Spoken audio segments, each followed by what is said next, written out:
Welcome to Shukla study point. आप सभी का स्वागत है आपके अपने YouTube channel Shukla study point में। मैं शिवम शुक्ला आप सभी दोस्तों का हार्दिक स्वागत करता हूं। आज के वीडियो के माध्यम से हम चर्चा करेंगे महासंग्राम रिवीजन क्लास के बारे में।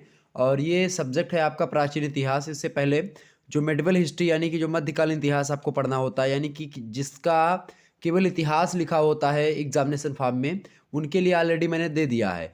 अब ये जिनके आपके एग्जामिनेशन फॉर्म में एंशियंट हिस्ट्री लिखा हुआ है, ठीक है, एंशियंट हिस्ट्री एंड आप देखते हैं आरटी जो है, मतलब कि आप इसमें पढ़ते क्या है भाई, प्राचीन इतिहास के अंतर्गत आप आर्ट और आर्किटेक्चर दोनों को भी मतलब प्राचीन इतिहास जब लेते हैं तो उसको भी साथ में लेकर के आपको पढ़ना होता है। तो आपके पेपर का नाम है, खास करके बीए द्वितीय वर्ष में आप तृतीय सेमेस्टर में जब जाते हैं तो प्राचीन इतिहास में आपको उत्तर भारत का राजनीतिक इतिहास पढ़ने को दिया जाता है।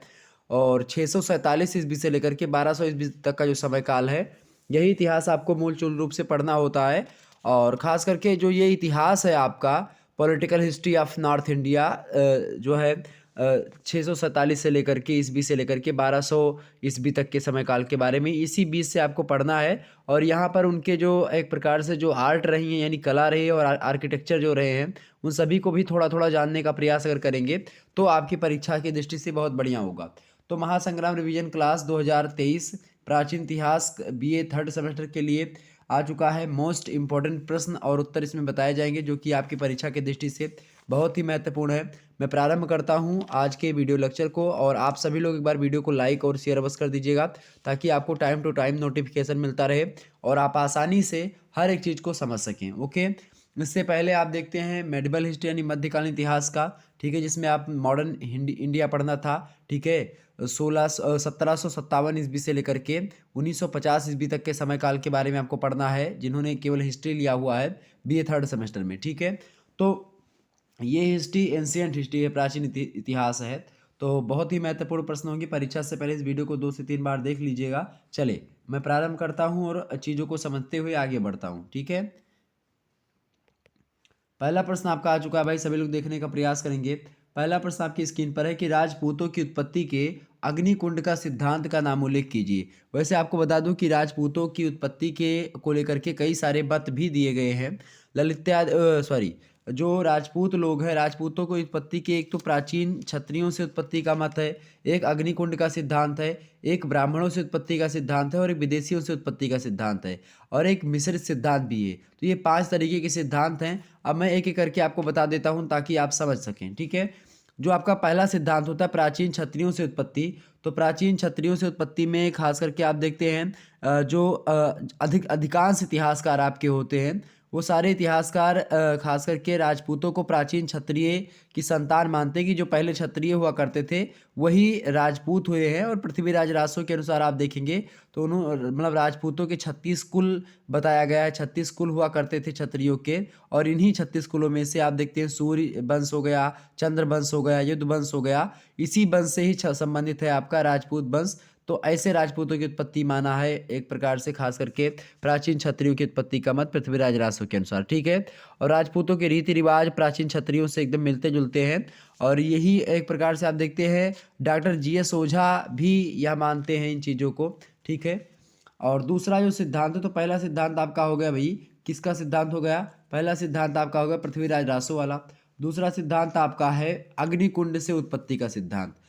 कुछ लोग मानते हैं कि जो राजपूतों की उत्पत्ति हुई अग्निकुंड से हुई है, और खास करके पृथ्वीराज रासो में ही कहा गया कि राजपूतों की उत्पत्ति एक अग्निकुंड से हुई थी। और कहा यह भी गया कि जब पृथ्वी राक्षसों से क्लांत हो चुकी थी, और उस समय महर्षि वशिष्ठ जो थे, उन्होंने इन राक्षसों के मतलब उनका दमन करने के लिए, उनको मारने के लिए, उन राक्षसों के लिए अग्निकुंड का निर्माण करा था और यज्ञ किया था। और इसी अग्निकुंड से कौन निकले थे, 4 योद्धा निकले थे, 4 वीर योद्धा निकले थे अग्निकुंडों से। कौन कौन, पहले योद्धा थे प्रतिहार, जो प्रतिहार वंश के हैं, दूसरे योद्धा थे चालुक्य, तीसरे थे परमार, और चौथे थे चाहमान। और यही चाहमान जो वंश के हैं, यही क्या कहलाते हैं, यही राजपूत कहलाते हैं। यानी पृथ्वीराज चाहमान वंश के ही थे, पृथ्वीराज चौहान जिसको आप कहते हैं, तो चाहमान वंश के थे पृथ्वीराज तृतीय, ठीक है, जिन्होंने मोहम्मद गौरी को पराजित किया था। तो ये आपका प्रतिहार, चालुक्य, परमार और चाहमान जो हैं, ये 4 वीर योद्धा अग्निकुंड से निकले। ये अग्निकुंड की उत्पत्ति का सिद्धांत कहता है। समझ में आ रही बात है ना। ये दूसरा सिद्धांत है राजपूतों की उत्पत्ति का। तीसरा सिद्धांत कुछ विद्वान मानते हैं ब्राह्मणों से उत्पत्ति का। उसमें खास करके नाम आता है जो है डॉक्टर दशरथ शर्मा जी का और प्रोफेसर बी.एस. पाठक का। तो doctor Dashrath Sharma, professor B S. Pathak, ये तमाम सारे विद्वान जो हैं ये राजपूतों की उत्पत्ति ब्राह्मणों से मानते हैं। और खास करके एक शिलालेख भी मिलता है, बिजौलिया शिलालेख।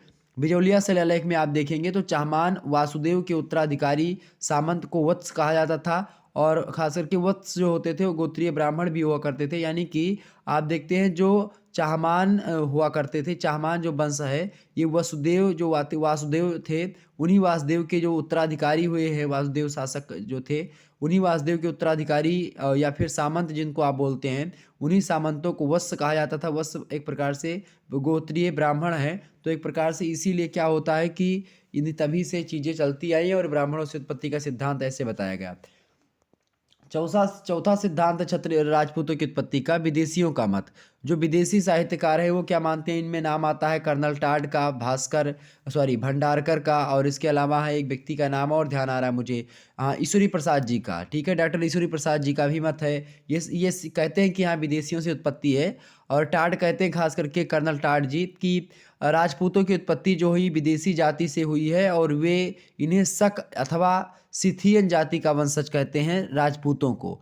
और इनका मत है कर्नल टाड का, भंडारकर का और डॉक्टर ईश्वरी प्रसाद का कि खास करके समय समय पर ये विदेशी जातियां यानी जैसे शक हुए हैं, कुषाण है, सिथियन है, ये सब भारत आती रही हैं और कालांतर में यहाँ की संस्कृति से घुल मिल जाती हैं, और वही आगे चल करके राजपूतों के रूप में हमारे समक्ष आती हैं। पांचवा सिद्धांत है मिश्रित सिद्धांत। मिश्रित सिद्धांत में B.A. स्मिथ का नाम आपने सुना होगा, अच्छे इतिहासकार है खास करके। तो B.A. स्मिथ कहते हैं कि कुछ राजपूत प्राचीन आर्य क्षत्रियों तथा कुछ शक और कुषाणों के वंशज हैं। जो क्षत्रिय लोग मतलब कि कुछ जो राजपूत हैं वो क्षत्रियों के वंशज हैं, और कुछ शकों के और कुषाणों के वंशज हैं। ये विदेशी जातियां भारतीय जातियों में आकर के क्या होती हैं भाई, घुल जाया करती हैं, और इससे क्या होता है, इससे एक नई जाति उत्पन्न होती है। तो ऐसे बताया कि भाई ये राजपूत हुए हैं, और राजपूतों की उत्पत्ति कुषाण वंशज और शकों से हुई है, ये B.A. स्मिथ कहते हैं। और कुछ राजपूतों की उत्पत्ति जो आर्य हुआ करते थे उनमें जो क्षत्रिय थे उनसे हुई है। ठीक है, ये बात आप ध्यान रखें। तो इस प्रकार से चीज़ें हुई हैं जिसके बारे में मैंने आपको बताया। और एक वेदों में श्लोक भी आपका प्रचलित है कि ब्राह्मण वस्य मुखामासीद बाहुराज जान्याकर्ता उरुत दशत वैश्यापादाभ्याम शूद्रो जाता। उसमें राजपूतों के बारे में नहीं, उसमें क्षत्रियों के बारे में, उसमें वर्णाश्रम के बारे में मतलब कि बताया गया है। ठीक है, वर्ण व्यवस्था के बारे में बताया गया है उसमें। तो ये यहाँ पर थोड़ा सा वो दूसरे तरीके से क्लियर। ये राजपूतों की उत्पत्ति का जो सिद्धांत था। अब प्रश्न आपसे क्या पूछा गया है, प्रश्न आपसे पूछा गया कि राजपूतों की उत्पत्ति के अग्निकुंड सिद्धांत का उल्लेख कीजिए। तो चंद बरदाई ने अपनी प्रसिद्ध ग्रंथ उनका है पृथ्वीराज रासो, उस ग्रंथ में राजपूतों की उत्पत्ति अग्निकुंड से बताई है। और उन्होंने लिखा कि जब आबू पर्वत पर ऋषि विश्वामित्र के यज्ञ को दैत्य राक्षस विध्वंस कर रहे थे, तो दैत्यों का अंत करने के लिए वशिष्ठ मुनि ने क्या किया था, उसी यज्ञ कुंड से 3 योद्धा या लगभग 4 योद्धा उत्पन्न करे थे। और खास करके मतलब कि 3 योद्धा उत्पन्न किए थे, एक तो थे परमार, एक चालुक्य और एक प्रतिहार, और एक जो चौथा मतलब कि इसके बाद में सबसे चतुर्थ योद्धा यानी चाहमान यानी चौहान को उत्पन्न किया था। तो ये 4 लोग निकले थे। तो ये क्लियर हो गई आपकी बातें। आगे बढ़ते हैं, अगला प्रश्न आप देखेंगे, दूसरा नंबर प्रश्न आपकी स्क्रीन पर आ चुका है। राज तरंगड़ी, राज तरंगड़ी रचना है ये किसकी है भाई, राज तरंगड़ी रचना ये है कल्हड़ की। ठीक है, कल्हड़ की राज तरंगड़ी रचना, ये खास करके आप देखते हैं किसके बारे में, ये खास करके राज तरंगड़ी जो है इसमें कुल मिलाकर के 8 तरंग हैं, 8000 श्लोक हैं। और प्रथम 3 तरंगों में आप देखेंगे तो प्राचीन काल के कश्मीर के बारे में आपको जानकारी मिलेगी। ठीक है, और चौथे से छठे तरंगों में आपको कारकोट और उत्पल वंशों के इतिहास के बारे में जानकारी मिलती है। और इसके बाद में जब आप जाएंगे 7वें और 8वें तरंगों में तो जो लोहार वंशी शासक हुए हैं उनका इतिहास मिलता है। ठीक है, और इसी प्रकार से आप देखते हैं और जाएंगे जब आगे, और खास करके जो कल्हड़ की राज तरंगड़ी है इसके बारे में जानने का प्रयास करते हैं। तो आधुनिक ऐतिहासिक मापदंडों पर रचित राज तरंगड़ी जो है ये प्राचीन कश्मीर का एक अति प्रसिद्ध ग्रंथ है। इसकी रचना कल्हड़ ने करी थी। 1148 से लेकर के 1150 ईस्वी के बीच में इसकी रचना होती है। इसमें 8 तरंग हैं, और राज तरंगड़ी 8 तरंग है। और मैंने श्लोकों के बारे में भी मैं आपको बता दिया है। तो ऑब्जेक्टिव परीक्षा हो चाहे लिखित हो, तो आप जो है खास करके कितने श्लोक हैं इसमें भाई, 8000 श्लोक हैं। ठीक है, आगे देखेंगे, और राज तरंगड़ी का इतिहास थोड़ा सा जान लीजिए। अध्ययन का एक प्रमाणिक ग्रंथ माना जाता है यह कल्हड़ की राज तरंगड़ी। और कल्हड़ जो है निष्पक्ष इतिहासकार हैं। कहा जाता है कि वही गुणवान व्यक्ति प्रशंसा का पात्र होता है जो राग द्वेष से ऊपर उठ करके एकमात्र सत्य का निरूपण करता है।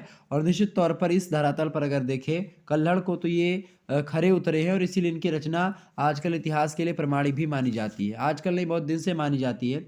आगे बढ़ते हैं। तीसरा प्रश्न आप सभी लोग देखेंगे, जो है पाल वंश का संस्थापक कौन था? पाल वंश का संस्थापक कौन था? बढ़िया प्रश्न है आपकी परीक्षा की दृष्टि से, बताओ भाई पाल वंश का संस्थापक कौन था? फटाफट से बताने का प्रयास करेंगे, सभी लोग बताएंगे पाल वंश का संस्थापक।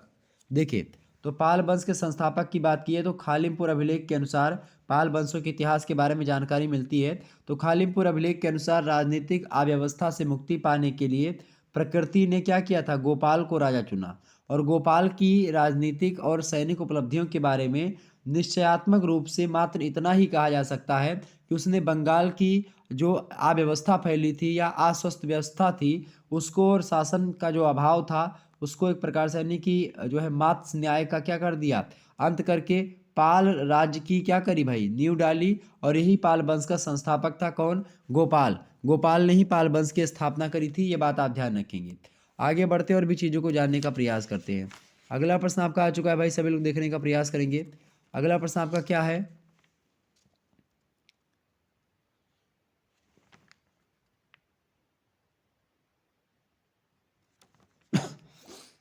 देखिएगा, चौथा नंबर प्रश्न आपका आ चुका है, प्रतिहारों की उत्पत्ति बताइए। प्रतिहार, प्रतिहारों की उत्पत्ति आपसे पूछ रहा है।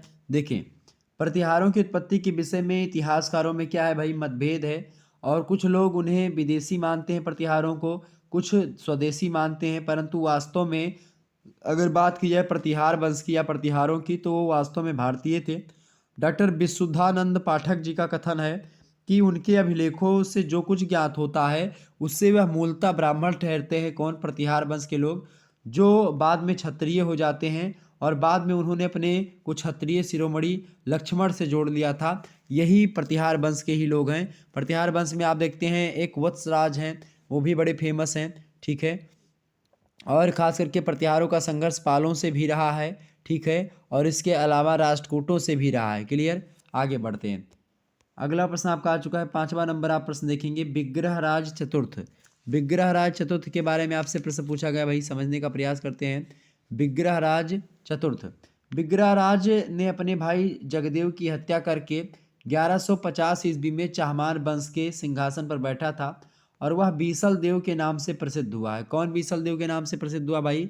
विग्रहराज चतुर्थ जो है ये बीसल देव के नाम से भी प्रसिद्ध है, ये बात भी थोड़ा सा ध्यान रखेंगे।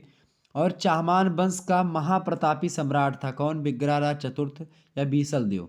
सिंहासन पर बैठते ही चाहमानों के गौरव की वृद्धि में जुट जाता है यह बीसल देव। और उसने चालुक्य, दिल्ली के तोमर, मालवा, तुर्कों, इन सभी पर विजय भी प्राप्त करी विग्रह चतुर्थ ने।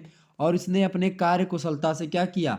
चाहमानों को उत्तरी भारत की सबसे शक्तिशाली सत्ता बना दिया था। किसने? विग्रहराज चतुर्थ ने। यह चाहमान वंश का था, यह बात आप ध्यान रखेंगे। अगला प्रश्न आप देखते हैं, छठवां नंबर प्रश्न आपकी स्क्रीन पर आ चुका है भाई। नंबर 6 प्रश्न आप देखेंगे, यहाँ सबसे प्रश्न आपसे पूछा जाता रहता है, इसीलिए इन सभी प्रश्नों को हमने यहाँ पर रखने का प्रयास किया है। बहुत ही इंपॉर्टेंट है, इस वीडियो को अंत तक देखिएगा बिना एक शब्द स्किप किए। अगला प्रश्न है महमूद गजनबी। महमूद गजनबी की बात की जाए तो आप सभी लोग जानते हैं महमूद गजनबी के बारे में, और निश्चित तौर पर इसके बारे में बताने की आवश्यकता भी नहीं है क्योंकि बहुत सारे लोगों ने इसके बारे में पढ़ा भी है, लेकिन मैं थोड़ा बहुत इसके बारे में बताने का प्रयास भी कर रहा हूँ, आप लोग देखिएंगे। तो ये जो है आपका क्या बोलते हैं भाई, महमूद गजनबी। महमूद गजनबी एक आक्रमणकारी था और इसने भारत पर 17 बार आक्रमण किया था। आप सभी को पता होगा 17 बार आक्रमण किया था और सोमनाथ मंदिर पर आक्रमण किया था। और इसका उद्देश्य मेन था आक्रमण करके, इसका प्रमुख उद्देश्य था कि भारत की जो धन संपत्ति है उसको केवल लूटा जाए। मंदिरों पर आक्रमण करके वहाँ की जो चीज़ें होती थी उसको लूट लेता था। और वह धन का बहुत बड़ा लालची व्यक्ति भी था। यह कहना एक प्रकार से जो है मतलब अनुचित ना होगा, यह भी सही है कि वह बड़ा लालची व्यक्ति था। और इसके आक्रमणों में आप देखते हैं 1025 ईस्वी का जो सोमनाथ मंदिर पर आक्रमण किया था, ये बहुत महत्वपूर्ण आक्रमण माना जाता है इसका। और इसी आक्रमण में हिंदुओं की पराजय हुई और मंदिर से अपार संपत्ति इसको हाथ लगती है। और कहा जाता है कि 200 ऊंट सोने चांदी के वजन से कराहते हुए गजनबी मतलब कि पहुंचे थे। गजनबी स्थान पड़ता है तो वहां पर जो है ऊंट जो थे वो पहले चूंकि रेगिस्तान के मार्ग से ऐसे ऊपर ऊपर निकल जाते थे, तो क्या होता कि ऊँट पर लादते थे सोना चांदी, तो ऊँटवे जो तो हुआ करते थे वो लोग कराह कराह करके चलते थे। इतना इतना लदा था, इतना धन संपदा यहाँ से भारत से कमा लिया था इसने। क्योंकि सोमनाथ मंदिर ऐसे नहीं, बहुत फेमस मंदिर था उस समय का और आज भी है। तो ये था महमूद गजनबी। सातवां प्रश्न आप देखेंगे, तीव्र गति से बढ़ने का प्रयास और ये महासंग्राम वीडियो, इसमें जानकारी आपको जो है सारा रिवीजन हो जाएगा, आपका जितना आपका सिलेबस है सभी का रिवीजन हो जाएगा तीव्र गति से। अगला प्रश्न है गोविंद चंद्र गाहड़वाल। गोविंद चंद्र गाहड़वाल के बारे में आपसे प्रश्न पूछा गया है। तो चंद्रदेव के बाद में आप देखते हैं तो गोविंद चंद्र गढ़वाल ही आते हैं। गढ़वाल वंश के शासक बनते हैं, खास करके गढ़वाल वंश के शासक है गोविंद चंद्र गढ़वाल, और चंद्रदेव भी उसी वंश के हैं। तो जो चंद्रदेव के बाद में चंद्रदेव के उत्तराधिकारी के रूप में गोविंद चंद्र आते हैं, और बड़ा प्रतापी शासक हैं ये, खास करके गोविंद चंद्र। युवराज के रूप में ही इन्होंने क्या किया था, तुर्कों के आक्रमण को विफल कर दिया था। और पूर्व में उसने जो है इन्होंने क्या किया था, जो पाल वंश था उसकी कमजोरी का लाभ उठा करके मगध के पश्चिमी भाग पर अधिकार भी कर लिया था। किसने, जो एक प्रकार से गोविंद चंद्र था। और पटना और मुंगेर अब उसके राज्य के अंग भी बन चुके थे, यानी पटना मुंगेर ये दोनों राज्यों को भी इसने अपने राज्य में मिला लिया था। और इसकी विजय पताका दक्षिणी मालवा तक भी आप देखते हैं, दक्षिण भारत तक भी ये एक प्रकार से अपनी पताका को फहराया। और स्वयं दानी था या विद्वान भी था, और विद्वानों का आदर भी करता था। इसके राज दरबार में कई सारे विद्वान भी आप देख सकते हैं। ओके, तो ये हो गया आपका गोविंद चंद्र के बारे में कुछ बातें। थोड़ा थोड़ा सभी राजाओं के बारे में अगर जान लेंगे तो समझ जाएंगे। अगला प्रश्न, लालित्यादित्य मुक्तापीठ। लालित्यादित्य मुक्तापीठ के बारे में तो आप सभी लोग जानते ही होंगे। लालित्यादित्य मुक्तापीठ बताएं भाई, लालित्यादित्य मुक्तापीठ कौन है? लालित्यादित्य मुक्तापीठ कौन है भाई, फटाफट से बताएं एक बार। बिल्कुल, ये कश्मीर के कारकोट वंश का सबसे प्रतापी शासक अगर कोई रहा है तो लालित्यादित्य मुक्तापीठ ही रहा है। और लालित्यादित्य मुक्तापीठ की बात की जाए तो बहुत बड़ा प्रतापी और विजयी राजा हुआ है ये अपने समय का। और इसकी सैनिक उपलब्धियों का वर्णन राज तरंगड़ी जो है कल्हड़ की रचना, उसमें आप बहुत अच्छे तरीके से देख सकते हैं। बड़े प्रतापी के शासक के रूप में लालित्यादित्य मुक्तापीठ के प्रकार से उसमें लिखा गया है। और इन्होंने क्या किया था, लालित्यादित्य मुक्तापीठ ने पंजाब और कन्नौज पर भी आक्रमण किया था। कन्नौज नरेश उस समय कौन थे? कन्नौज के नरेश थे उस समय भाई यशोवर्मन। कौन थे? कन्नौज नरेश थे उस समय यशोवर्मन। और यशोवर्मन के बारे में उन्होंने क्या किया था, यशोवर्मन जो थे उन्हीं पर आक्रमण किया था। ठीक है, और इस आक्रमण करके आप देखते हैं जो है यशोवर्मन जो थे, जब उन पर आक्रमण किया तो क्या होता है, कन्नौज नरेश यशोवर्मन के पश्चिमी भाग पर कब्जा कर लेते हैं ये, यानी कि लालित्यादित्य मुक्तापीठ। और मात्र विजेता ही नहीं वरन कला और साहित्य की दृष्टि से अगर भी देखें लालित्यादित्य मुक्तापीठ को तो ये उसके भी संरक्षक थे। चाहे कला हो चाहे साहित्य हो, इसको भी बचा करके रखा। और बौद्ध और हिंदू धर्म दोनों में आस्था थी इसकी, लालित्यादित्य मुक्तापीठ की। ये बात भी आप ध्यान रखेंगे। आगे बढ़ने का प्रयास करते हैं। अगला प्रश्न आपकी परीक्षा की दृष्टि से आ चुका है, सभी लोग देखने का प्रयास करेंगे। वीडियो को लाइक और शेयर अवश्य कर दीजिएगा, फटाफट से वीडियो को लाइक और शेयर कर दीजिएगा। अगला तो कश्मीर के कारकोट वंश का था। ठीक है, ललितादित्य मुक्तापीठ। इतिहास के मतलब किस रचना से इसके बारे में जानकारी मिलती है, तो कल्हड़ की राज तरंगड़ी। नौवां प्रश्न आप देखेंगे, ऐसे ही जो है ऑब्जेक्टिव में बहुत प्रश्न पूछता है, तो यह वीडियो ऑब्जेक्टिव के लिए, लिखित के लिए, दोनों के लिए बहुत महत्वपूर्ण है। अगला प्रश्न आपका, चाहमानों का मूल स्थान कहाँ था? चाहमान वंश आप सभी लोगों को पता होगा। तो चाहमान वंश जो है यानी जिस जो पृथ्वीराज चौहान, ठीक है, इन सभी के बारे में वही चौहान वंश। ठीक है, तो चाहमान वंश वही कहते हैं। तो इनका मूल स्थान कहाँ था?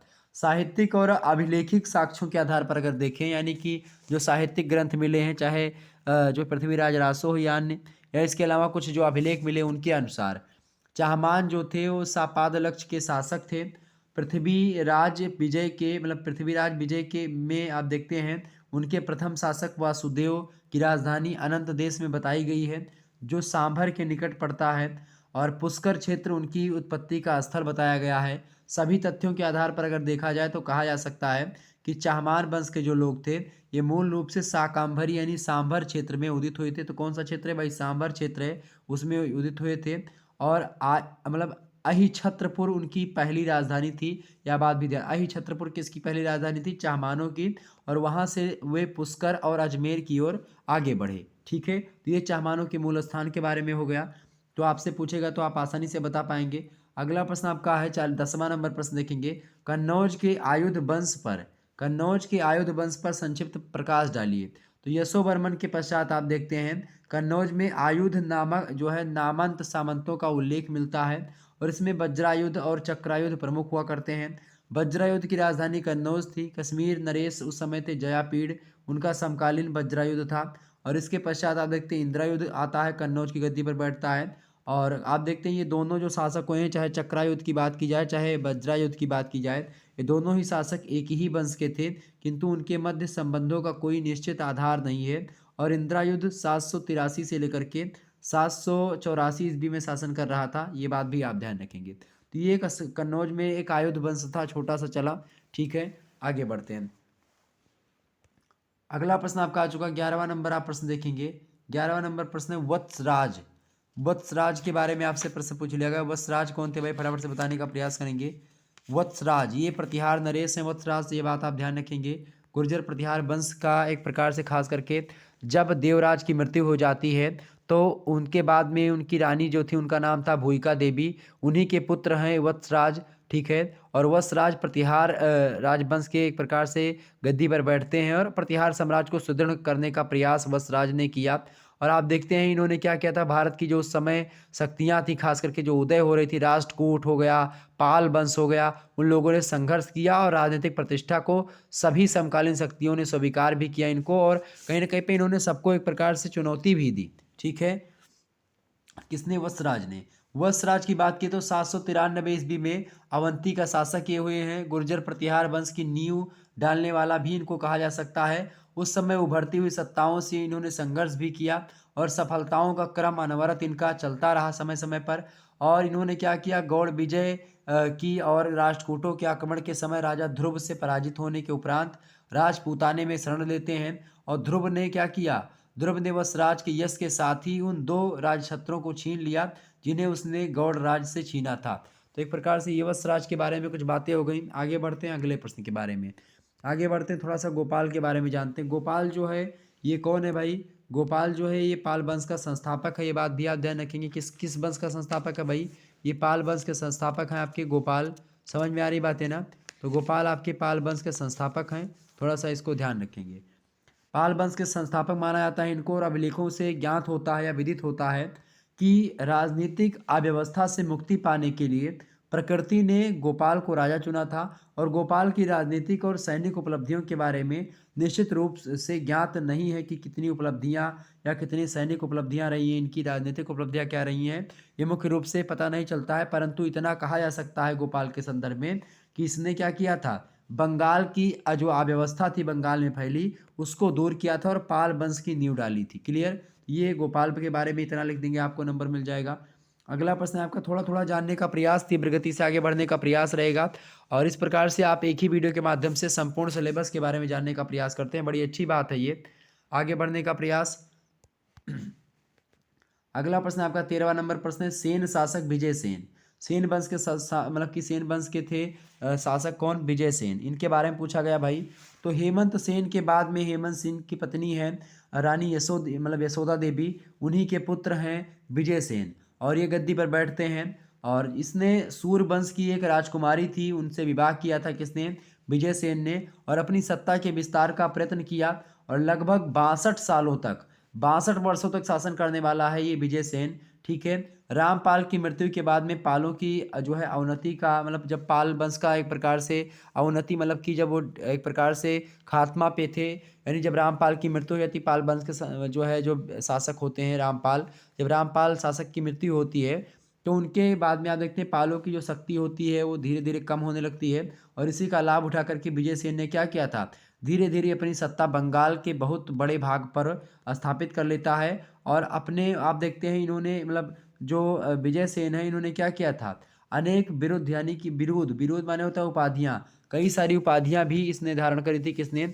विजय सेन ने, यह बात भी आप ध्यान रखेंगे। क्लियर, आगे बढ़ने का प्रयास किया जाए। ये थे विजय सेन के बारे में कुछ बातें। क्लियर, आगे बढ़ते हैं। अगला प्रश्न आपका आ चुका है 14वां नंबर प्रश्न देखेंगे, चंदेल। चंदेल कौन थे भाई, चंदेल वंश के बारे में आपसे पूछ रहा, फटाफट से बताने का प्रयास करेंगे। चंदेल कौन थे, चंदेल में खास करके चंदेल, परमार और इस प्रकार से तमाम सारे, तो चंदेल में आप विद्याधर का नाम आपने सुना होगा। ठीक है, इसके अलावा आपने चंदेल में जो है मदन वर्मा का नाम सुना होगा, कीर्ति वर्मा का नाम सुना होगा। तो ये सब चंदेल वंश के ही जो है व्यक्ति हैं। ठीक है, प्रश्न आपसे क्या कह रहा है कि चंदेलों के बारे में बताएं। चंदेलों की उत्पत्ति के बारे में खास करके विद्वानों में क्या है भाई, मतभेद है।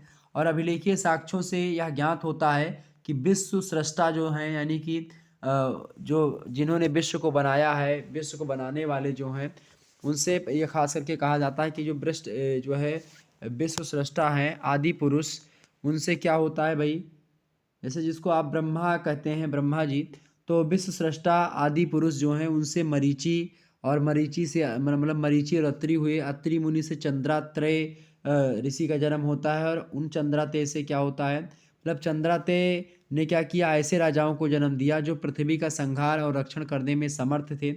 और उन्हीं के वंश में चंदेलों के पहले नंदुक की उत्पत्ति होती। चंदेलों के जो पहले शासक हैं नंदुक, उनकी उत्पत्ति उन्हीं से होती है, अत्रि मुनि मतलब उनके द्वारा, ठीक है, चंद्रातेय के द्वारा।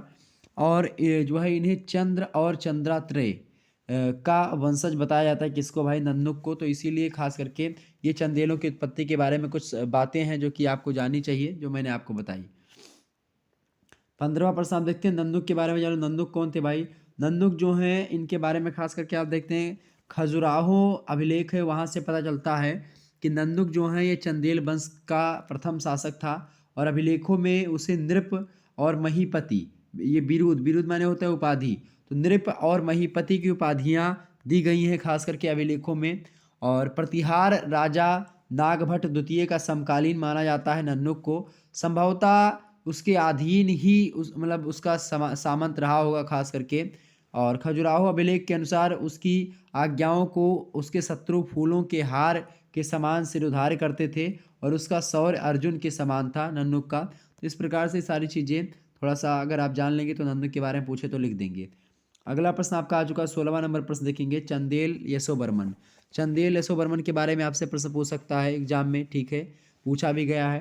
तो यशोवर्मन की बात की जाए तो 930 ईस्वी में चंदेल वंश का राजा बनते हैं ये यशोवर्मन। गौड़, मिथिला, कोसल, मालवा, चेदी, गुर्जर और कश्मीर, इन सभी प्रदेशों में इन्होंने क्या किया, यशोवर्मन ने अपनी शक्ति को बढ़ाया। और कहा गया है कि वह गौड़ों के लिए कृपाण था, खासों की सेना का सम्मान करता था, मतलब किया था, कोसलों के कोषागार को ढो ले गया था, कश्मीर के योद्धाओं को विनष्ट करते हुए मैथिलियों को दुर्बल कर दिया था। यानी इस प्रकार से चौतरफा एक प्रकार से धुआं धुआं कर रखा था किसने, चंदेल शासक यशोवर्मन ने, क्लियर। और मालवों के लिए यह क्या था, प्रलयंकर संकर था, और गुर्जरों के लिए प्रबल ज्वाला था। इस प्रकार से ये कथन अगर लिख देंगे तो आपको नंबर भी बढ़िया तरीके से मिलेगा। ये चंदेल शासक यशोवर्मन के बारे में कुछ बातें हैं, ठीक है। वीडियो को 2 से 3 बार देख लेंगे, सारे जो है डाउट्स आपके और सारे दिमाग में चीज़ें हो जाएंगी, ठीक है। और 1-2 चैप्टर, जो 4 चैप्टर मैंने पढ़ाया है उसको आप देख लेंगे शुरुआत के, बहुत अच्छा लगेगा आपको। अगला प्रश्न आपका, भोज की सांस्कृतिक उपलब्धियाँ लिखिए। भोज की सांस्कृतिक उपलब्धियों के बारे में आपसे पूछ रहा है। तो भोज की बात की जाए तो भोज जो थे वो विजेता के साथ साथ साहित्य और संस्कृति और कला, इन तीनों के भी संरक्षक ये थे। और खास करके इनको कविराज भी कहा जाता है भोज को।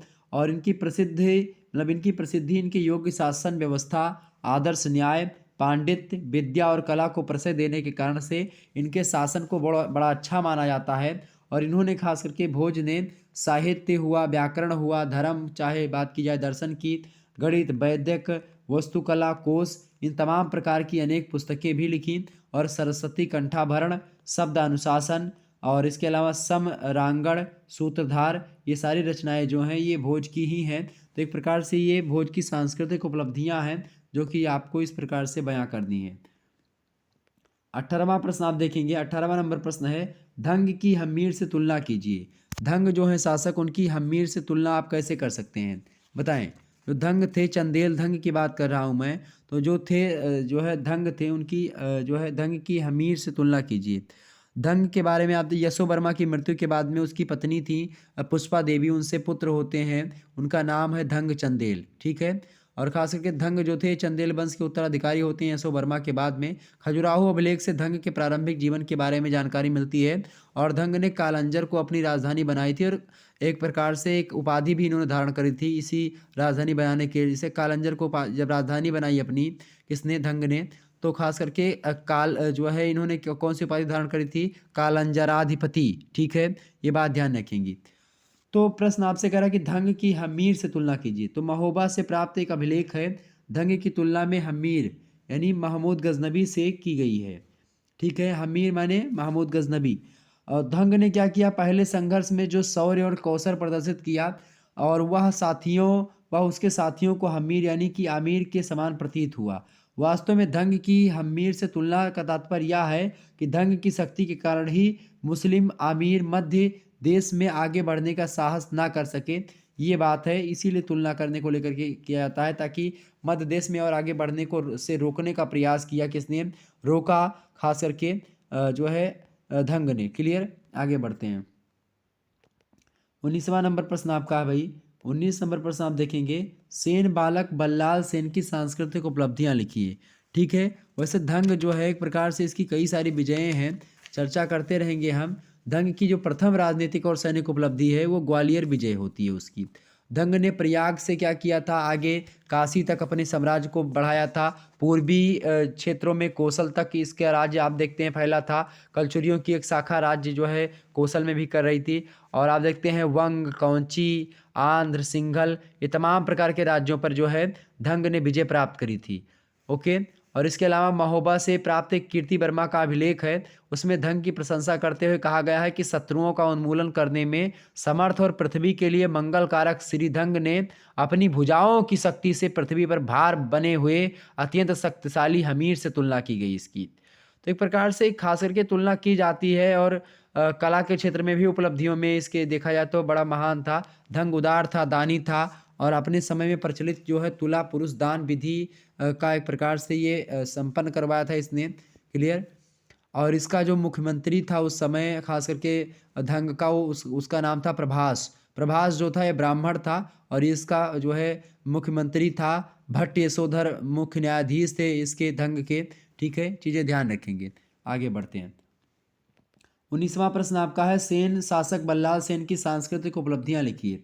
तो बल्लाल सेन की सांस्कृतिक उपलब्धियों की अपेक्षा सांस्कृतिक क्षेत्र में अधिक रुचि दिखाई पड़ती है, और कहा जाता है कि उसी ने कान्यकुब्ज से उन अनेक ब्राह्मण परिवारों को बुला करके बंगाल में बसाया था जो आगे चल करके यहाँ की कुलीन प्रथा के जनक माने जाते हैं। और वह स्वयं विद्वान था जो है बल्लाल सेन, और जिसने क्या किया था, दान सागर नामक एक ग्रंथ है, उसके लेखक भी एक प्रकार से कौन ही है, बल्लाल सेन ही है, सेन वंश के जो है शासक। और एक प्रकार से बृहस्पति की बुद्धि का प्रिया प्रेमी कहा गया है इसको। क्या? बृहस्पति, मतलब वह बृहस्पति की बुद्धि का प्रिया प्रेमी कहा गया है। कौन? जो है बल्लाल सेन, जो कि सेन शासक है, और बड़ा विद्वान था, समाज सुधारक भी ये था। कौन? बल्लाल सेन। क्लियर, तो ये था बल्लाल सेन के बारे में कुछ बातें जो कि आपको थोड़ा सा जाननी चाहिए थी। आगे बढ़ते और भी चीज़ों को जानने का प्रयास करते हैं। ठीक है, अगला प्रश्न आपका आ चुका है भाई, 20वां नंबर प्रश्न आप देखेंगे। 20 नंबर प्रश्न है आपका, गढ़वाल। गढ़वाल के बारे में एक प्रश्न आपसे अगर पूछे ऐसे लिख करके छोड़ो तो क्या लिखेंगे इसमें? तो कहा जाता है कि ययाति वंश आपको पता होगा, उसके सबसे छोटे पुत्र के वंशजों में देवदास पैदा हुआ, जिसने काशी के आसपास शासन किया, और वह शनि से पीड़ित था, परंतु उसने जो है दुष्ट ग्रहों की दुष्कृतियों और पीड़ाओं को टाला, इसीलिए ग्रहवार यानी ग्रहों का निवारण करने वाला इसको कहा गया। ठीक है, और इसका बिगड़ा हुआ रूप ही जो है गहरवार प्रसिद्ध हो गया, और कालांतर में धीरे धीरे करके धर्म रक्षक होकर के इतिहास में प्रसिद्ध हो जाते हैं। और इस प्रकार से गढ़वाल वंश की संस्था, मतलब कि गढ़वाल, गढ़वाल से गढ़वाल, गढ़वार, गढ़वार, इस प्रकार से गढ़वाल वंश ही चल जाता है। ये है आपका, ठीक है, गढ़वाल। तो गढ़वाल के बारे में अगर बात की जाए तो आप सभी को पता होगा। ठीक है, गढ़वाल वंश जो है आप देखते हैं इसमें गोविंद चंद्र का नाम भी बड़ा फेमस है, खास करके गोविंद चंद्र गढ़वाल, ये गढ़वाल वंश के संस्थापक ही हैं। ठीक है, मतलब कि खास करके चंद्रदेव के बाद में गोविंद चंद्र आते हैं, और इसके बारे में भी मैंने शुरुआत में चर्चा भी करी थी। ठीक है, और जो है जो गोविंद चंद्र है इसका जो उस मंत्री था खास करके कृतकल पतरु, बड़ा फेमस विद्वान है। ठीक है, लक्ष्मीधर जो था उसका मंत्री था। ठीक है, तो गढ़वाल वंश के बारे में आपसे पूछा गया था तो आप आसानी से इसके बारे में बता सकते थे। अगला प्रश्न 21 नंबर प्रश्न आप देखेंगे, जयचंद। जयचंद कौन था भाई? जयचंद का नाम आप सभी को पता होगा। जयचंद कौन था? तो जयचंद जो था भाई, ये खास करके विजय चंद्र थे, विजय चंद्र का पुत्र था ये। जयचंद किसका लड़का था भाई? विजय चंद्र का लड़का था, और विक्रम संवत 1126 विक्रमी में, या लगभग आप बात की जाए तो 11 126 को अगर देखेंगे तो 1170 ईस्वी पड़ेगा। 21 जून को ये गद्दी पर मतलब गढ़वाल वंश का ही गढ़वाल वंश के ही शासक हैं जयचंद भी, ठीक है। और ये गद्दी पर बैठते हैं जयचंद। और बात की जाए और आगे की, तो जयचंद जो था, आपको पता नहीं कि जयचंदों कहते नहीं कि भारत में जयचंदों की कमी नहीं है। तो जयचंद जो था ये कब गद्दी पर बैठा? 1170 ईस्वी में गद्दी पर बैठा। और विजयी परम वैष्णव और दानी भी था। इसने गुजरात के सोलंकी और तुर्कों को कई बार पराजित भी करा था। और उसका राज्य बनारस और गया यानी कि बिहार तक फैला हुआ था। उसने 8 सामंत राजाओं को बंदी बनाया था। और इसने अपनी पुत्री संयोगिता का विवाह मतलब संयोगिता का स्वयंवर किया था। और स्वयंवर में पृथ्वीराज द्वारा संयोगिता के अपहरण से दोनों वंशों में शत्रुता बढ़ गई थी। 1194 ईस्वी की कन्नौज की लड़ाई में मोहम्मद गौरी द्वारा वह मारा गया था। 1194 में एक युद्ध हुआ था, चंदावर का युद्ध, ठीक है। इसी युद्ध में इसकी मृत्यु हो जाती है, ठीक है, मोहम्मद गौरी के द्वारा मारा था। चूंकि मोहम्मद गौरी जब 1191 में जो है हमला करता है पृथ्वीराज चौहान पर, चाहमान वंश के शासक हैं, तो पृथ्वीराज चौहान की मदद नहीं करता है ये, मतलब पृथ्वीराज चौहान से क्या करता है भाई, पृथ्वीराज चौहान की मदद नहीं करता है, ये मोहम्मद गौरी के साथ होता है। और सेकंड में भी यानी 1192 में आप देखेंगे 1192 में ही खास करके मोहम्मद गौरी की मदद करता है ये जयचंद।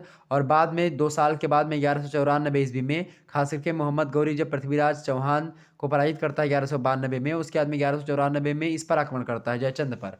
और उसके बाद में फिर इसको हरा देता है। एक मूवी है, आप देख लीजिएगा, और भी इतिहासों में आप जानकारी इसके बारे में ग्रहण कर सकते हो, ठीक है। जयचंद के अगर आप एक पृथ्वीराज चौहान मूवी आई है अक्षय कुमार की थी, उसको देखेंगे तो जानकारी आपको मिल जाएगी और इसके बारे में पता चल जाएगा।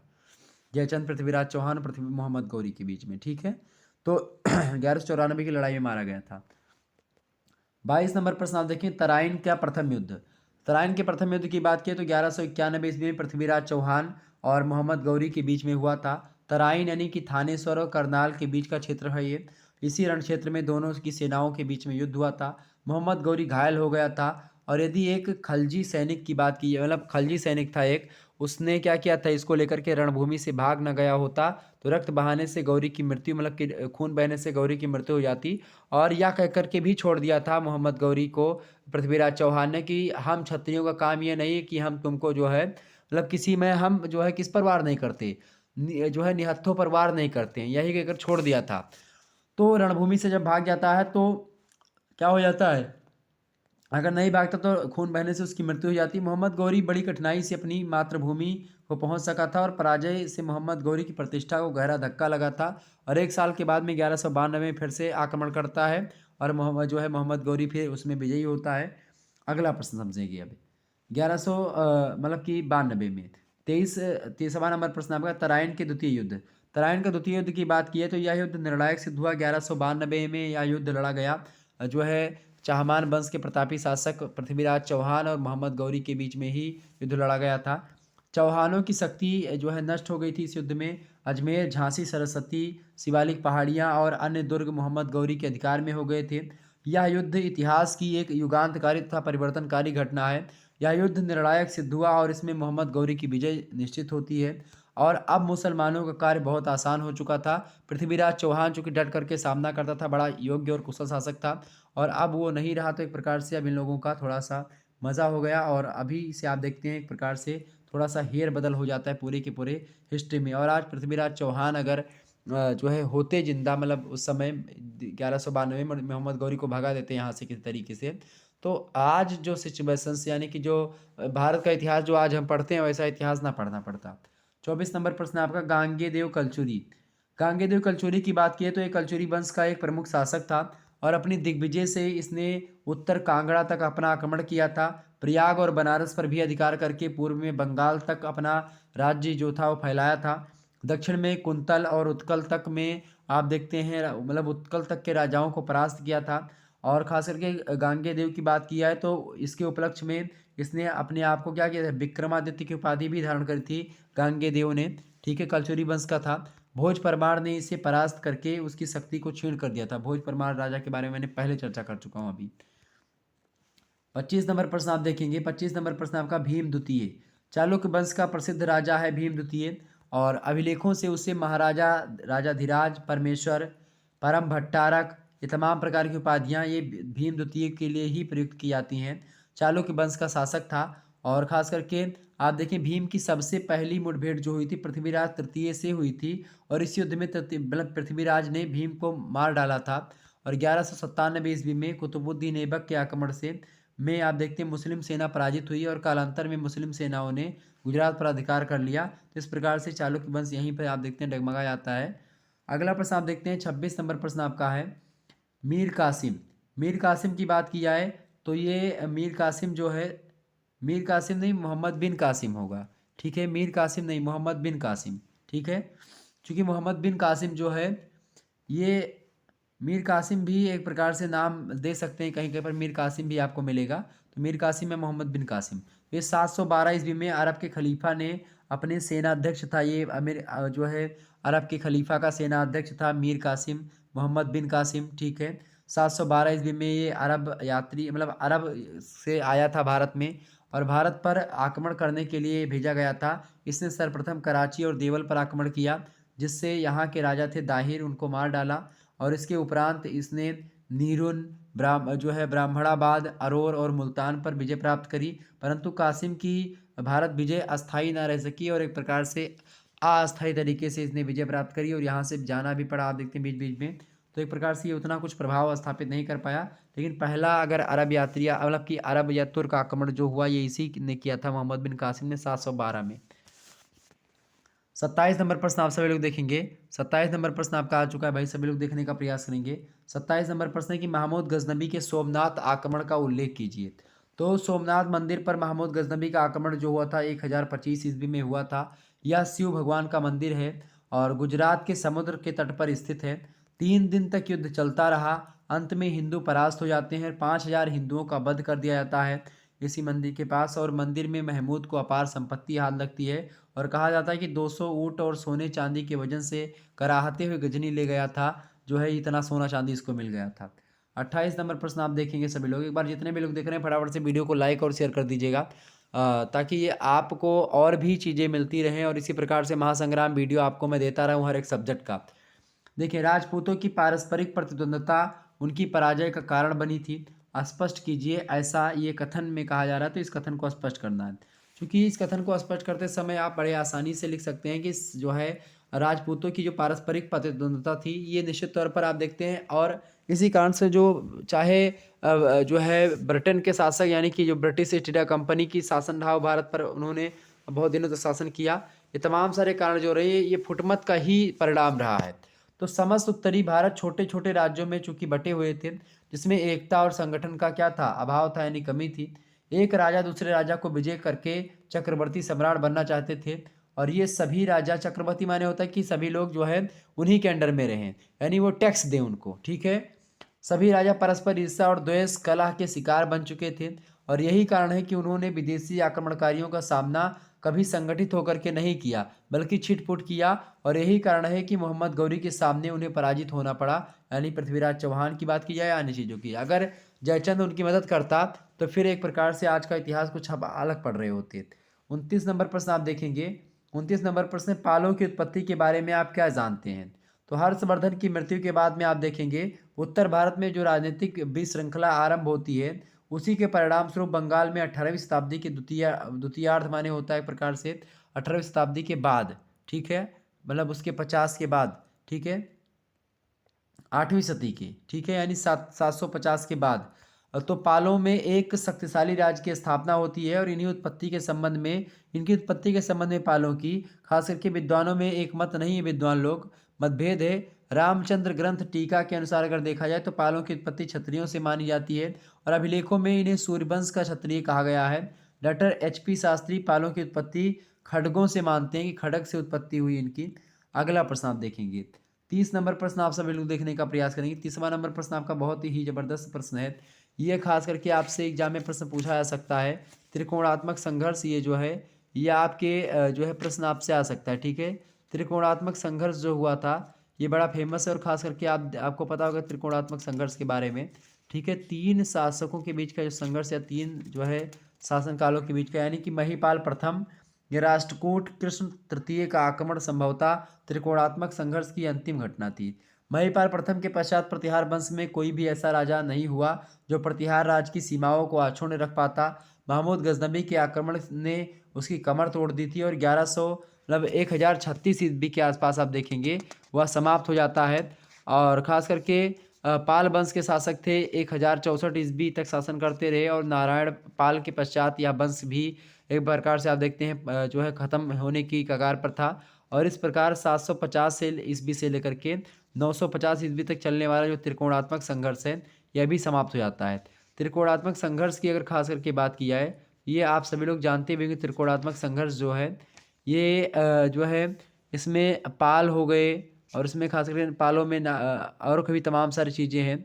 तो ये सब जो है तीनों चीज़ मतलब कि तीन शासकों के बीच का संघर्ष जो होता है खास करके 750 से लेकर के 950 ईस्वी तक चलता है। ठीक है, आगे बढ़ते हैं।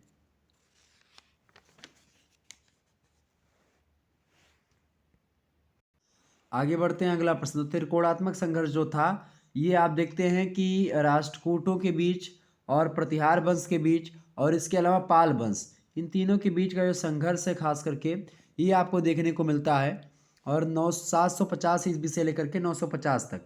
अगला प्रश्न आप देखेंगे 31 नंबर प्रश्न आपका, त्रिकोणात्मक संघर्ष का आर्थिक कारण क्या था? तो कन्नौज प्राकृतिक संपदा एवं भौगोलिक कारणों से एक महत्वपूर्ण स्थान शुरुआत से ही था और व्यापारिक दृष्टिकोण से भी बड़ा महत्वपूर्ण था।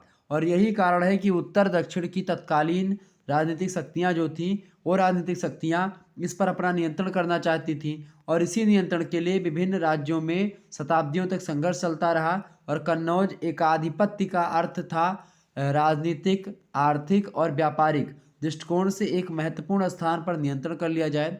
सामरिक दृष्टिकोण से भी इसका महत्व ले आया जा सकता है। यानी कुल मिलाकर के त्रिकोणात्मक संघर्ष जो था इसका कारण एक आर्थिक कारण भी था जो कि बड़ा महत्वपूर्ण था। 32 नंबर प्रश्न आप देखेंगे, सेन वंश। सेन वंश के बारे में आपसे पूछा जा रहा है भाई।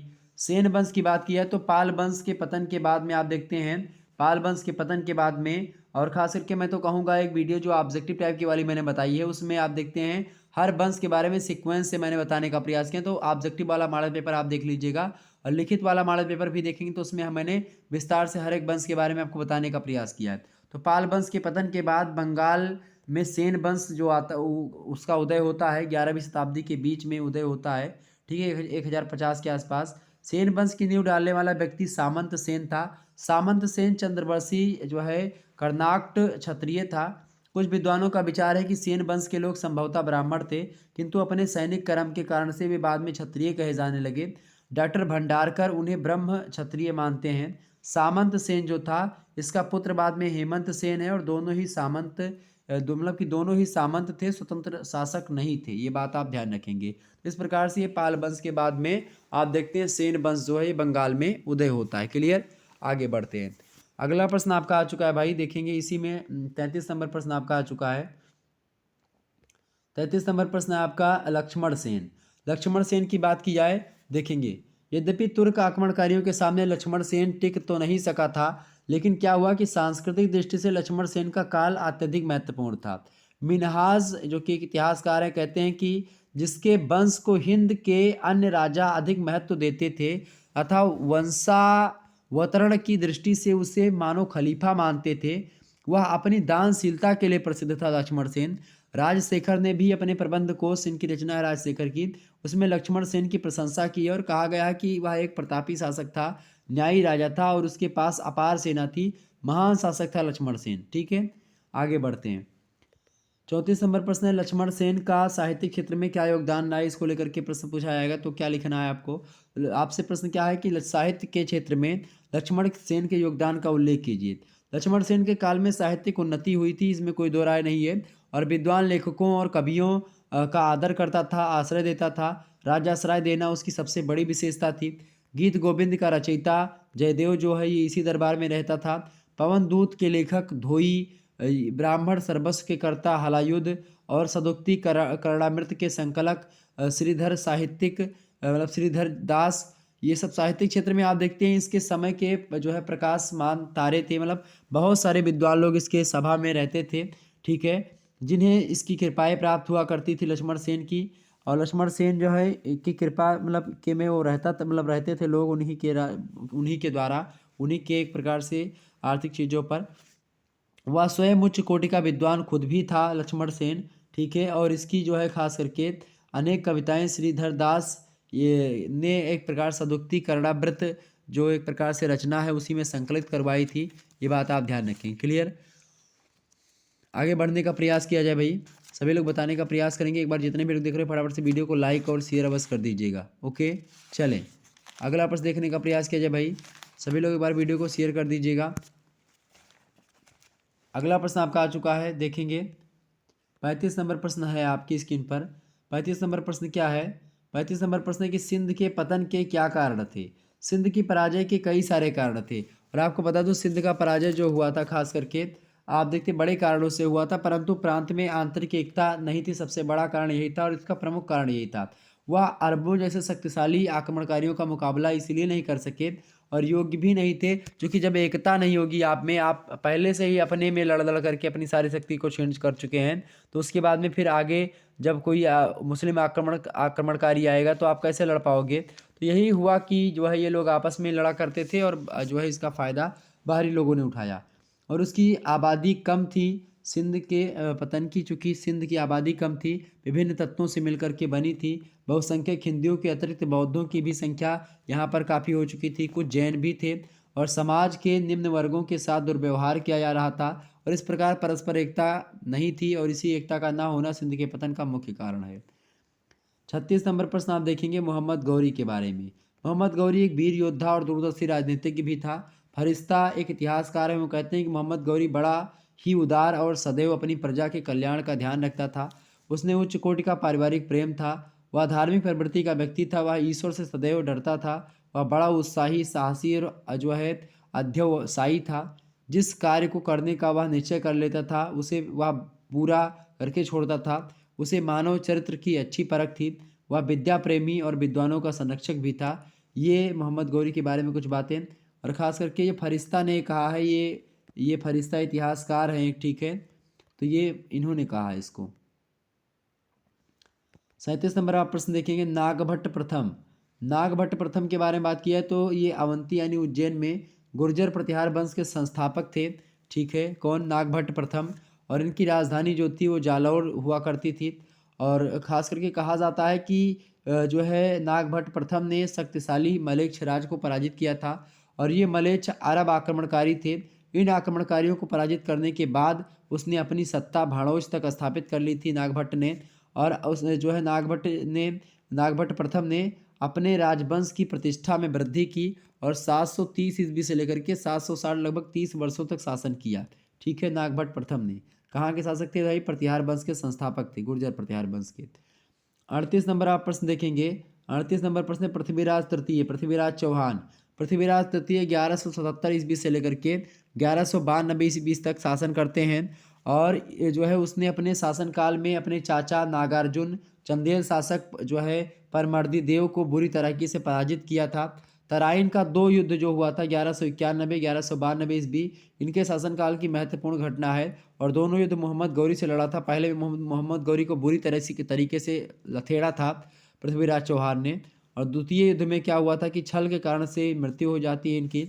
और इसके शासनकाल की महत्वपूर्ण घटना यह है कि जो है प्रथम विश्व युद्ध में इसने मोहम्मद गौरी से पराजित, मतलब प्रथम विश्व युद्ध में मोहम्मद गौरी को पराजित किया था, और निर्दयतापूर्वक प्रथम युद्ध में वह मोहम्मद गौरी से पराजित हुआ और निर्दयतापूर्वक उसकी हत्या कर दी। नहीं, ये थोड़ा सा गलत यहाँ पर मिसप्रिंट है। प्रथम युद्ध में क्या हुआ था कि मोहम्मद गौरी को पराजित किया था पृथ्वीराज चौहान ने, ठीक है, पराजित किया। और एक प्रकार से द्वितीय विश्व युद्ध में क्या होता है कि इसकी हत्या हो जाती है, ठीक है, और इस प्रकार चौहान वंश का अंत हो जाता है इसकी मृत्यु के बाद में, पृथ्वीराज चौहान की मृत्यु के बाद में। और ख़ास करके आप देखते हैं भारत में दिल्ली और अजमेर पर मुस्लिम राजसत्ता स्थापित हो जाती है, और इस प्रकार से धीरे धीरे आप देखते हैं दिल्ली सल्तनत की स्थापना धीरे धीरे करके। प्रश्न नंबर 39 आप देखेंगे विद्याधर चंदेल। विद्याधर चंदेल की बात की है तो ये गंड के पश्चात, गंड का लड़का है जो है पुत्र है विद्याधर, वो शासक होता है। और चंदेल शासकों में खास करके सर्वाधिक महत्वपूर्ण शासक या शक्तिशाली शासक जो हुआ है ये विद्याधर चंदेल हुआ है, और इसने 1019 से लेकर के 1029 तक लगभग 10 सालों तक शासन किया। और इसके शासनकाल में महमूद गजनबी के आक्रमण भारत पर तेज हो गए थे, किंतु विद्याधर ने तुर्कों को कड़ी चुनौती दी। उसने अपने वंश की मर्यादा पर अत्यधिक गर्व था, 1100 मतलब 1019 ईस्वी में महमूद ने कन्नौज के प्रतिहार शासक थे उस समय, राज्यपाल उनके ऊपर आक्रमण किया था और भयभीत राज्यपाल बिना युद्ध किए कन्नौज छोड़ करके भाग गया था। इसके परिणाम स्वरूप जो है विद्याधर उसे दंडित करने का निश्चय किया और उसे मार डाला। 1024 ईस्वी में महमूद गजनबी के आक्रमण में विद्याधर को असफलता हाथ लगती है और इस प्रकार विद्याधर ने गजनबी का सफलतापूर्वक सामना भी किया था। ये बात आप ध्यान रखेंगे। 40 नंबर प्रश्न आप सभी लोग देखेंगे। 40 नंबर प्रश्न आपकी स्क्रीन पर आ चुका है। देखेंगे प्रश्न आपका बड़ा अच्छा है। प्रश्न है कि परमर्दी देव यानी परमाल, तो चंदेल वंश का अंतिम जो महान सबसे महान शासक है वो परमर्दी देव ही है यानी परमाल है। और इसने क्या किया था, 1165 ईस्वी तक से लेकर के 1203 ईस्वी तक शासन किया था। पृथ्वीराज चौहान द्वारा 1182 ईस्वी में पराजित हुआ था यह परमर्दी देव, किंतु प्रतीत होता है कि पृथ्वीराज के वापस लौटते ही परमर्दी देव ने पुनः महोबा को अपने अधिकार में कर लिया था। 1203 ईस्वी में कुतुबुद्दीन ऐबक ने परमर्दी देव को पराजित किया और चंदेलों ने ऐबक की अधीनता स्वीकार कर ली और 1203 ईस्वी में परमर्दी देव की कालंजर के दुर्ग में मृत्यु हो जाती है। तो इस प्रकार से परमर्दी देव के बारे में कुछ बातें बताई मैंने। अगला प्रश्न आप सभी लोग देखेंगे। 41 नंबर प्रश्न है, चालुक्य यानी गुजरात वंश का संस्थापक कौन था। तो गुजरात यानी चालुक्य का जो सोलंकी वंश है उसी में जो शासक होते थे उन्हें को चालुक्य कहते थे। तो चालुक्य वंश या सोलंकी वंश दोनों बोलाता है। ठीक है, ये बात आप ध्यान रखेंगे। तो गुजरात चालुक्य यानी सोलंकी वंश का संस्थापक जो था वो कौन था भाई, वो मूलराज था। और मूलराज ने 941 ईस्वी से लेकर के 995 ईस्वी तक शासन किया और इसकी राजधानी जो थी खास करके मूलराज की ये अन्हिलवाड़ा थी। और इसने सुराष्ट्र और कच्छ के शासक को जीत करके अपने साम्राज्य में मिला लिया था। आबू के परमार शासक उस समय थे धरणी बाराह, उनको भी पराजित किया था, किंतु उसे परमार शासक मुंज तथा चाहमान शासक बिग्रारा द्वितीय ने पराजित किया था। किसको, जो चालुक्य वंश का या गुजरात का जो सोलंकी वंश है उसके संस्थापक थे मूलराज। मूलराज को पराजित किसने किया था, परमार शासक थे मुंज, उन्होंने पराजित किया था। और चाहमान शासक थे बिग्रारा द्वितीय, उन्होंने भी पराजित किया था इसको जो है चालुक्य वंश के संस्थापक को। संभवतः बिग्रारा द्वितीय के विरुद्ध युद्ध में इसको वीर गति प्राप्त हुई थी। ठीक है, अगला प्रश्न 42 नंबर आपका प्रश्न है कि परमार वंश, परमार वंश जो था इसकी उत्पत्ति विवादास्पद है। इसकी उत्पत्ति भी अग्निकुंड से बताई जाती है, किंतु परमार अभिलेखों से यह ज्ञात होता है कि परमार शासक जो थे दक्षिण के राष्ट्रकूट शासक वंश से उत्पन्न हुए थे। और इस वंश का संस्थापक उपेंद्र या कृष्णराज 10वीं शताब्दी के प्रारंभ में जो है इसकी स्थापना करता है परमार वंश की। और राष्ट्रकूटों का सामंत था, राष्ट्रकूटों का सामंत कौन था भाई, राष्ट्रकूटों का सामंत था कृष्णराज यानी जिसको उपेंद्र कहते हैं। और उसे राष्ट्रकूट शासक गोविंद तृतीय के मालवा का शासक नियुक्त किया था। तो एक प्रकार से आप देखते हैं ये परमार वंश का जो संस्थापक था उसका क्या नाम है, उपेंद्र या कृष्णराज। ऑब्जेक्टिव में बहुत प्रश्न पूछता है। अगला प्रश्न आपका 43 नंबर, वाकपति मुंज के बारे में बताएं। श्री हर्ष के दो पुत्र थे भाई, श्री हर्ष के कितने पुत्र थे, दो पुत्र थे। एक तो मुंज था नाम और एक था सिंधुराज। तो जो मुंज था ये हर्षवर्धन की बात नहीं हो रही यहाँ पर, यहाँ पर दूसरे मुंज हैं। ठीक है, मतलब कि दूसरे हर्ष हैं, श्री हर्ष। तो श्री हर्ष के दो पुत्र थे। ठीक है, एक तो मुंज और एक सिंधुराज। तो इसमें मुंज जो है उनका दत्तक पुत्र था यानी गोद लिया हुआ, लेकिन श्रीहर्ष के बाद मुंज गद्दी पर बैठा। और मुंज ने क्या किया, मुंज ने श्री वल्लभ, उत्पल राज, पृथ्वी वल्लभ और अमोघ वर्ष जैसी उपाधि धारण करी। और इसने कलचुरी को पराजित करा, त्रिपुरी को लूटा और उसकी दक्षिण के चालुक्य तैलप द्वितीय पर भी एक प्रकार से विजय स्थापित करी। किसने भाई, तो जो ये मुंज है वाकपति मुंज, इसने क्या किया, चालुक्य तैलप द्वितीय जो है इस पर भी विजय प्राप्त करी। और खास करके सर्वाधिक महत्वपूर्ण इसकी महत्वपूर्ण उपलब्धि है, अंतिम में तैलप द्वितीय पर पुनः आक्रमण करता है और उसको बंदी बना लेता है, जहां उसकी हत्या कर दी जाती है। और वह उच्च कोटि का कवि और विद्वान भी था। ठीक है,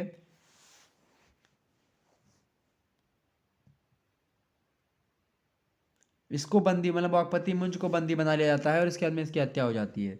अगला प्रश्न आपका 44 नंबर प्रश्न है, परमार भोज, सिंधु राज की मृत्यु जब हो जाती है उसके बाद में 1010 ईस्वी में भोज परमार वंश का शासक होता है। ठीक है, और उसकी गणना परमार वंश के सर्वश्रेष्ठ शासकों में की जाती है, मतलब कि परमार के भोज की। ठीक है, मतलब जो है भोज परमार की। और सबसे पहले चालुक्यों से संघर्ष किया,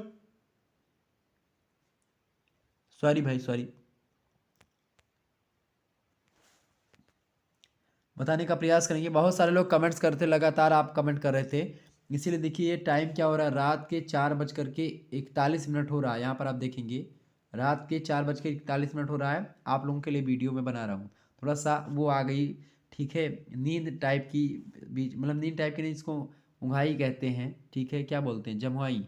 तो वो थोड़ी सी आ गई, उसके लिए बहुत बहुत माफ़ी चाहेंगे भाई, माफ़ कीजिएगा आप सभी लोग। चले, एक बार वीडियो को शेयर कर दीजिए जितने भी लोग देख रहे हैं। देखिए भोज परमार की बात की जाए तो भोज परमार जो है सिंधु राज की मृत्यु के बाद में गद्दी पर बैठता है भोज परमार। और ये भोज परमार का शासक था, बहुत महत्वपूर्ण शासक है।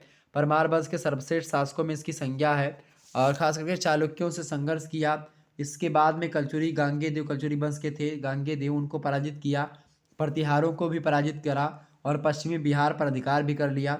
होड़ों के विरुद्ध भी इसने सफलता प्राप्त करी, किंतु चंदेल विद्याधर से उसे पराजित होना पड़ा। चंदेल शासक था विद्याधर, इसने जो है भोज परमार को पराजित भी किया था। अपने राज्य पर चारों ओर संकट को देख करके वह बीमार पड़ गया, कौन, भोज परमार। और 1060 ईस्वी में इसकी मृत्यु हो जाती है। आगे बढ़ते हैं। 45 नंबर प्रश्न है आपका, धर्मपाल। यानी धर्मपाल के बारे में बताएं। धर्मपाल जो था ये गोपाल प्रथम की जब मृत्यु हो जाती है, इनके बाद में गोपाल प्रथम का ही लड़का है धर्मपाल, ये गद्दी पर बैठता है। और धर्मपाल के बारे में पूछा ही गया है। तो धर्मपाल की बात की है तो कन्नौज के राजा इंद्रायुध को पराजित करके इसने क्या किया था, इंद्रायुध को पराजित करके क्या किया था भाई, इसने इंद्रायुध को पराजित किया और उसके स्थान पर चक्रयुध को गद्दी पर बैठाया तथा इस अवसर पर कन्नौज में एक अन्य दरबार का आयोजन किया गया, किंतु प्रतिहारों तथा राष्ट्रकूटों से उसे पराजित होना पड़ा इसको, ठीक है, धर्मपाल को। और धर्मपाल बौद्ध धर्म का अनुयायी था। इसने भागलपुर में गंगा के किनारे विक्रमशिला नामक महाविहार बनवाया था, और जो शिक्षा का सबसे मतलब शिक्षा का बहुत बड़ा मतलब प्रमुख केंद्र माना जाता था उस समय का।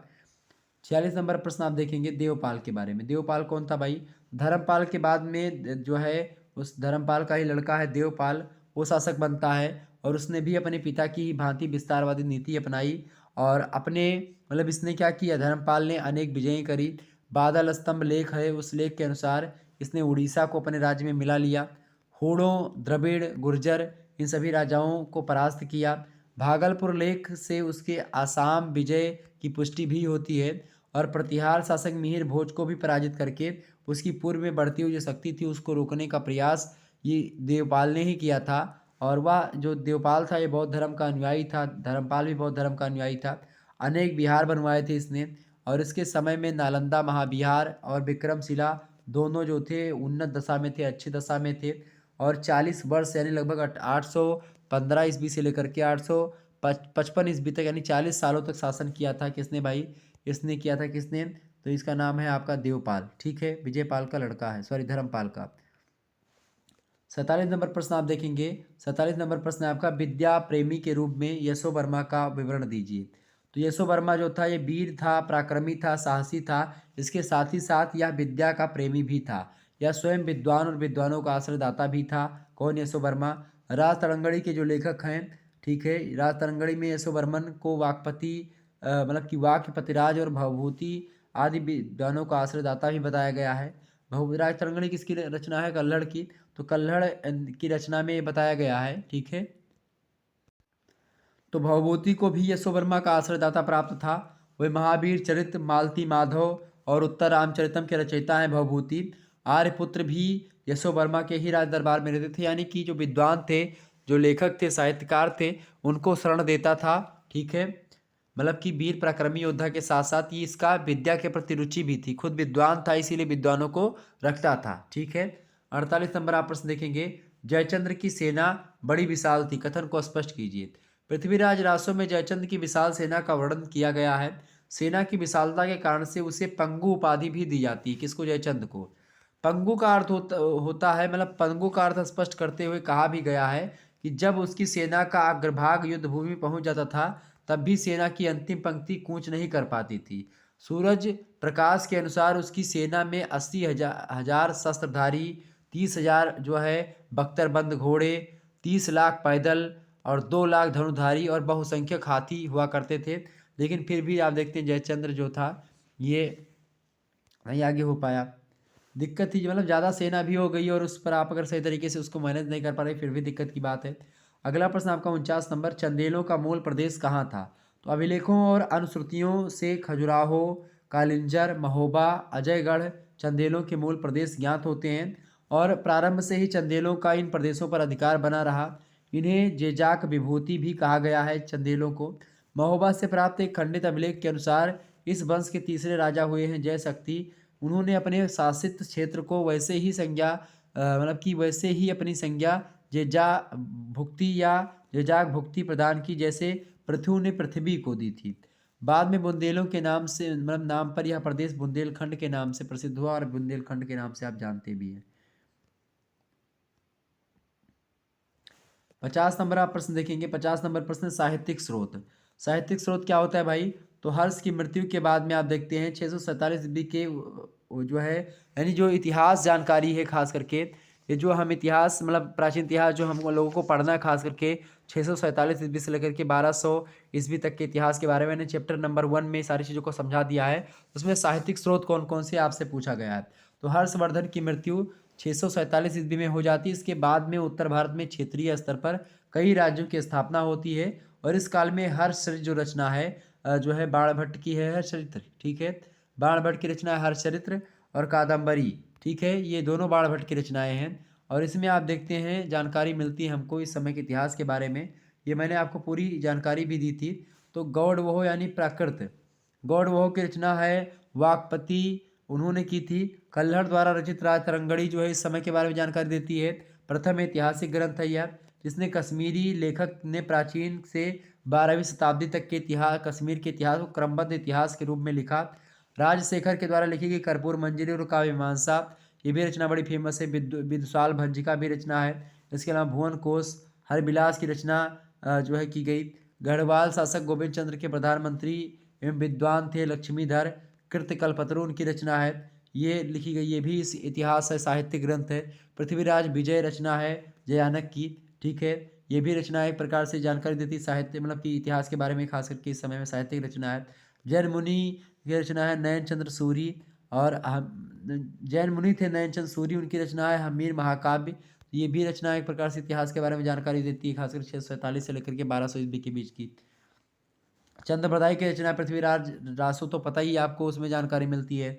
चाहमान वंश के इतिहास पर प्रकाश डालते हैं खास करके चंद्रप्रदाय की रचना पृथ्वीराज रासो। आल्हा खंड में आप देखते हैं चाहमान शासक पृथ्वीराज तृतीय और चंदेल शासक परमर्दी देववर्मन संघर्ष की कथा का वर्णन है।